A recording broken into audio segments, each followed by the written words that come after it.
E os esforços do Alexandre de Moraes estão voltados a esse objetivo. A inelegibilidade do Eduardo Bolsonaro e o impedimento a que ele concorra a presidente em 2026. O intuito do sistema é, obviamente, buscar qualquer maneira possível de tornar o Eduardo Bolsonaro inelegível. Não há a menor dúvida acerca desse fato deles temerem o Eduardo na presidência do Brasil. E é por isso que há um mês, em 23 de setembro, o PT entrou com uma ação contra o Eduardo no Conselho de Ética da Câmara dos Deputados por quebra de decoro parlamentar. E sobre quebra de decoro parlamentar, eu acho que o PT conhece bastante. Afinal, é do partido deles, o deputado José Guimarães, detido no aeroporto de Congonhas em 2005, com milhares de dólares dentro da cueca.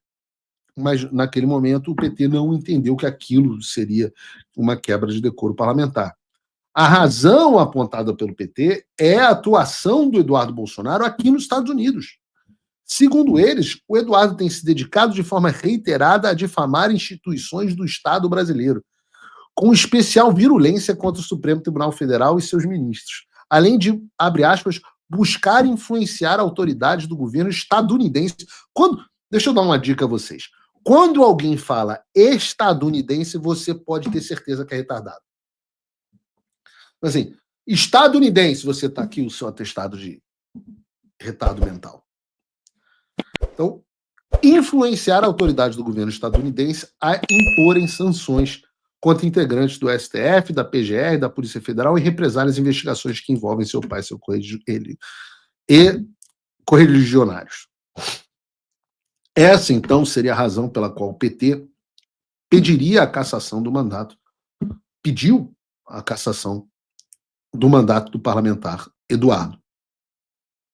E lembre-se que a cassação de mandato por parlamentar por quebra de decoro é uma situação que... Por que isso é importante? Porque ela geraria inelegibilidade por 8 anos. E aí você faz as contas e entende que o objetivo era, mais uma vez, tornar Eduardo Bolsonaro inelegível. E é interessante, eu volto a dizer, interessante que o PT considere isso quebra de decoro parlamentar e peça que o Eduardo seja condenado à perda de mandato. Ora, não foram os advogados do Lula que foram ao Reino Unido buscar apoio internacional contra as decisões do Tribunal Regional Federal da 4ª Região?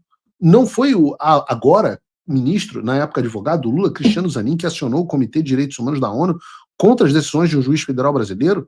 Não foi a Gleisi Hoffmann, a ex-presidente do PT, que gravou um vídeo para Al Jazeera pedindo apoio dos árabes para libertar o Lula e anular uma decisão soberana da justiça brasileira?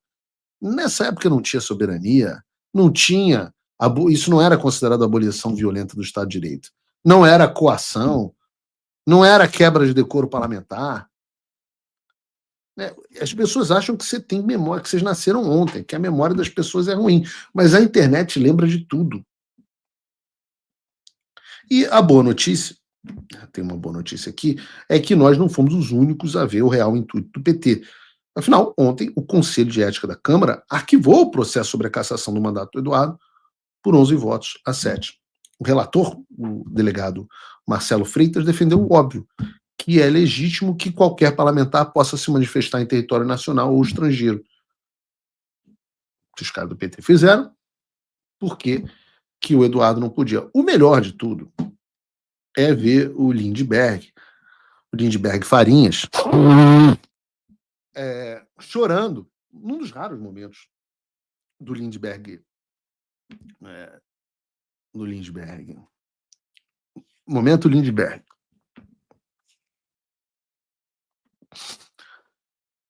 Chorando no X, porque eles não conseguiram caçar o Eduardo. Segundo ele, já foi iniciado o processo de recolhimento das assinaturas necessário para recorrer à decisão do Conselho de Ética e levar à votação ao plenário da Câmara. Mas eu não sei, Lindbergh. Quando eu vejo você fazendo esse tipo de coisa, eu sinto que algo não cheira bem. Algo não cheira bem, viu, Lindbergh? Eu tenho a leve impressão que vocês não ganharão a votação no plenário. Esgotada a via da Câmara dos Deputados, a via que parece, portanto, restar é a mesma via que nós tratamos ontem aqui, que é utilizada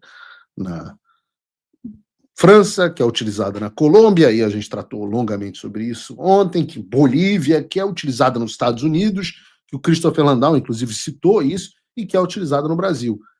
Vocês não conseguem derrotar os candidatos nas urnas, têm pavor da vontade popular, têm pavor do povo escolher Eduardo Bolsonaro, porque seria uma liderança que manteria o Brasil nos rumos por décadas e décadas, então vocês recorrem à via judicial. E os esforços do Alexandre de Moraes estão voltados a esse objetivo.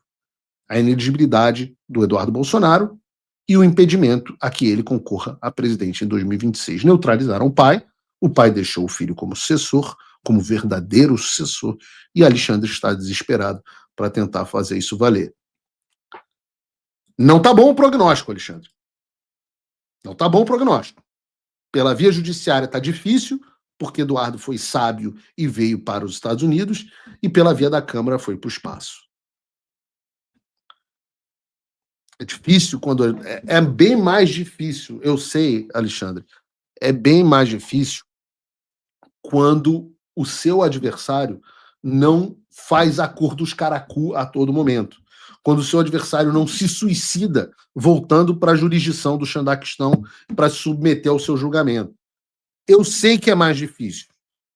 Quando o seu adversário tem pessoas capazes no seu entorno, abastecendo de boas estratégias e informações. Sei que você não está acostumado. Você passou 4, 5, 6, 7 anos jogando o jogo contra alguém que facilitava o jogo para você. Não é mais o caso. A vida agora será dura. Uma coisa que você não pode negar é: eu entreguei tudo o que eu prometi. E mais. Veio a Magnitsky, vieram os cancelamentos de visto, as sanções só aumentam e o regime não está aguentando. Pela primeira vez, há esperança. O que está faltando? Bom, talvez só o seu apoio. Acesse www.paulofigueiredoshow.com/apoie ou use o link e o cupom da descrição, porque com um pouco mais de $5 por mês você já faz parte desse grupo, e com 49 você entra para o grupo dos patronos Gold. Não me deixa sozinho, vamos comigo. Agora, link na descrição.